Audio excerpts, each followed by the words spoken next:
Hey everybody, welcome back to my page. I am super excited to be back with you guys and to be talking about another week in women in ministry. And so if you haven't watched the first two episodes, I really highly recommend you going to watch those because I will kind of just be jumping in today to a new topic. And just so you know, this is probably going to be my second to last video in this series. So if you have any questions or anything that's kind of come up in your mind as I've been going through this, please feel free to reach out to me and ask you any of the questions, and I will make sure to go through it in my next episode in a week or so. And so the first and only thing that I'm going to be talking about in this one is there some sort of hierarchy that we see in the New Testament when it comes to men and women? Because I know that the thing that I hear a lot of times is that, oh, women can teach other women or women can be in power over other women, but they can't actually dominate over men, or they can't be in charge of men, they can't preach to a congregation where men are in it, etc., etc. And so I want to kind of just go through a couple of the verses that I have heard used in that argument and kind of why I don't believe that those are actually factual. I'm just going to go through two, and so I know that there's probably more out there. And so if there's another one that you see, I actually encourage you to just go and kind of do your own research and see what you find, to see, is this actually saying exactly what we think it's saying, or exactly the way that we've been taught it. And so the first one that I want to go through is 1 Corinthians 11, verse 3. I hear this one used all the time, and when this verse was taught to me about kind of what it actually means, it really kind of blew my mind because I'd never heard it talked about in this way. And then I did more research on it in the last couple of days to just make sure and solidify everything that I was going to be talking about. And so 1 Corinthians chapter 11, verse 3, it says, "But I want you to realize that the head of every man is Christ, the head of the woman is man, and the head of Christ is God." And so here's the thing. A lot of people will use this verse in order to say, oh, okay, so that means that men are supposed to be in charge of women. That means that men are higher up than women. And so there's a couple of issues with this argument. And the first, and what I would consider the highest, is that the word head is used 3 times in that one verse. So it's used whenever it says, the head of every man is Christ, the head of every woman is man, and the head of Christ is God. And so that means that whatever you choose to believe that it's saying about man being the head of woman, you have to choose to believe that for the other 2 things that it says.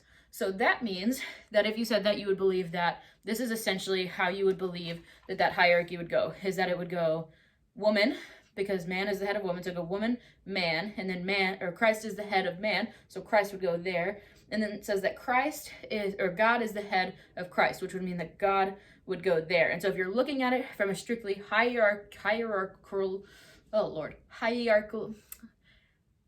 I give up, from some form of power over one another, then that would mean that you were saying that it goes God, Jesus, man, woman.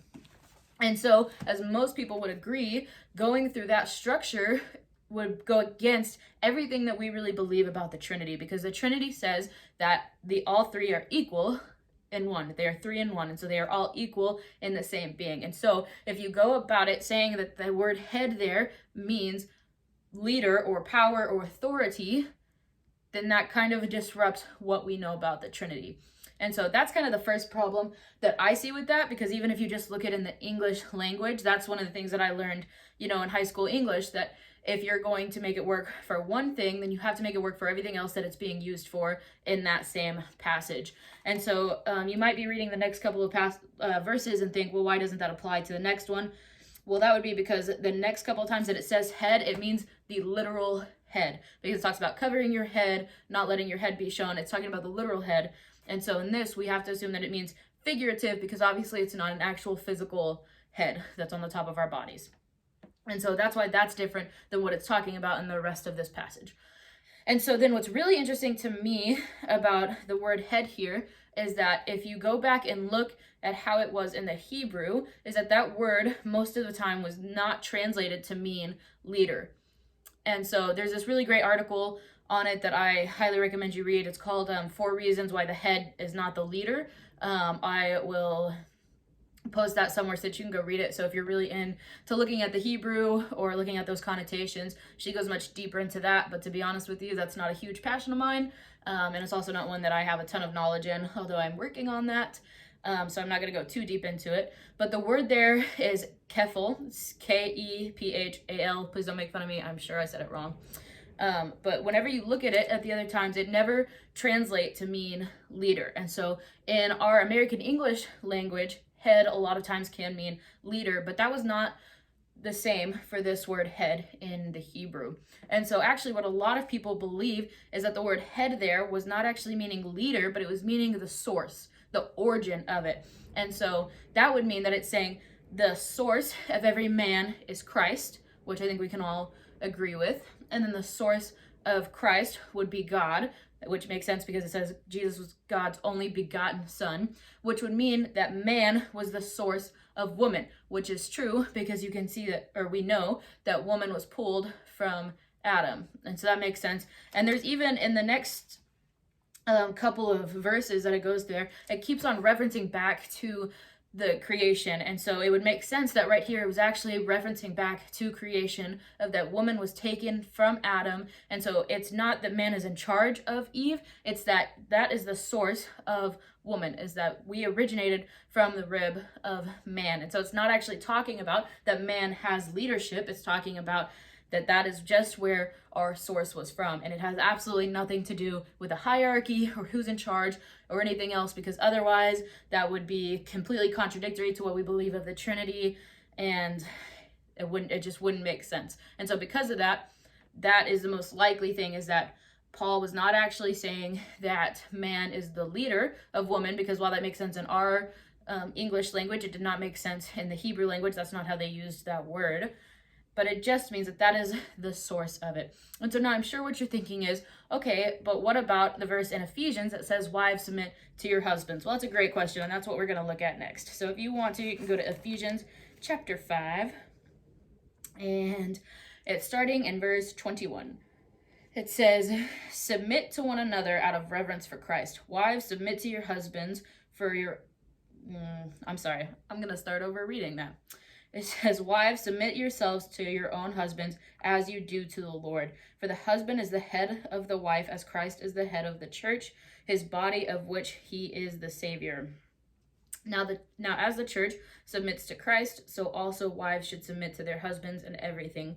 Husbands, love your wives, just as Christ loved the church and gave himself up for her, to make her holy, cleansing her by washing with the water through the word.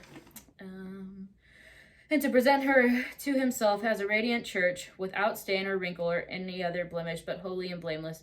In the same way, husbands ought to love their wives as their own bodies. He who loves his wife loves himself.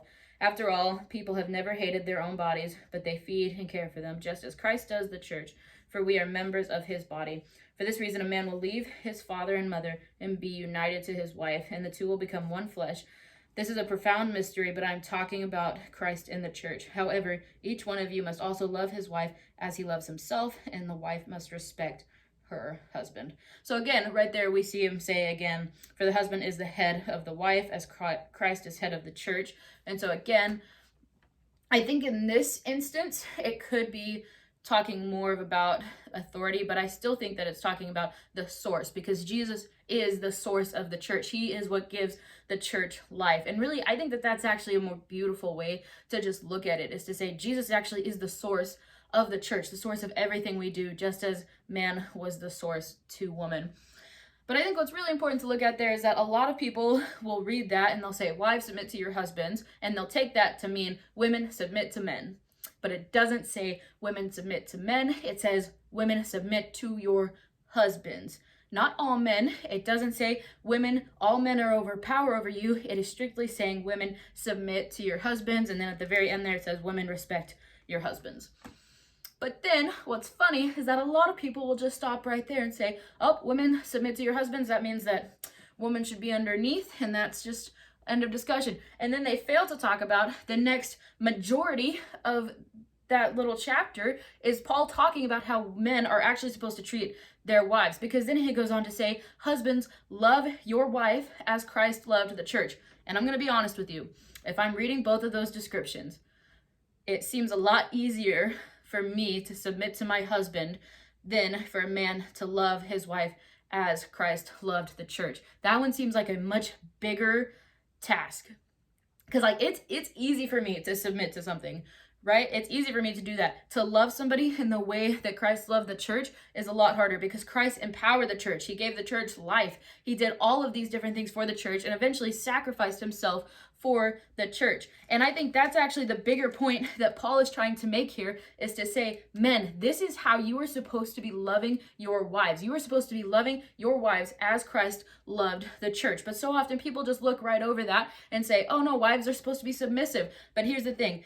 I'm not married, but I can guarantee you that when I do get married, it will be very easy for me to submit if my husband loves me in this way. If somebody is loving you the way that Christ loved the church, submitting should be easy, because it wouldn't be somebody just constantly telling you what to do, or being like a slave owner. It's somebody who's there to partner with you, to empower you, to make decisions together.